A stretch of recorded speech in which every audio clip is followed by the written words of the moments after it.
Pemirsa, jumlah kasus COVID-19 akhir-akhir ini menunjukkan tren melandai dan tingkat vaksinasi di tanah air cukup membaik. Kondisi ini membuat Ketua Umum Kamar Dagang dan Industri Kadin Indonesia, Arsyad Rashid, optimis ekonomi Indonesia pada 2022 bisa semakin pulih dan membaik.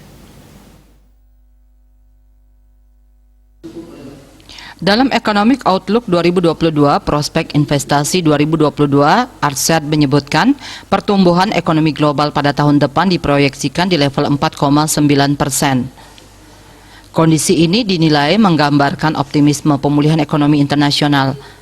Arsyad menuturkan pertumbuhan ekonomi Indonesia pada triwulan 3 2021 memang tercatat hanya sebesar 3,5% YoY atau turun dari capaian di triwulan sebelumnya yang tumbuh 7%.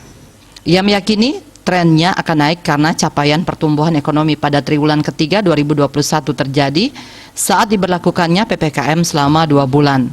Di sisi lain, penurunan kasus COVID-19 dan tingkat vaksinasi dosis pertama yang sudah lebih dari 60% menjadi sinyal positif pemulihan ekonomi.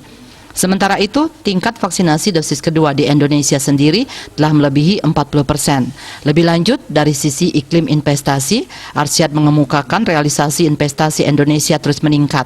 Rating atau peringkat investasi Indonesia juga bisa dikatakan cukup baik selama pandemi berlangsung, di mana Moody's memberi rating BAA stable, Fitch rating memberi BBB stable, dan S&P dengan BBB negatif.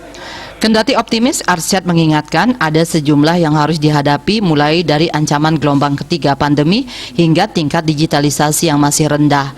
Pada triwulan 3 2021 saja di mana PPKM diberlakukan selama 2 bulan, dampaknya begitu besar terhadap capaian pertumbuhan ekonomi.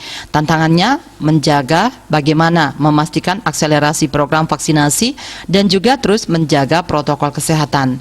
Sementara itu, tingkat digitalisasi yang rendah ditunjukkan dari penerapan teknologi 4.0 yang hanya 21% di perusahaan manufaktur. Sedangkan negara-negara lainnya rata-rata telah menerapkannya di 50% industrinya.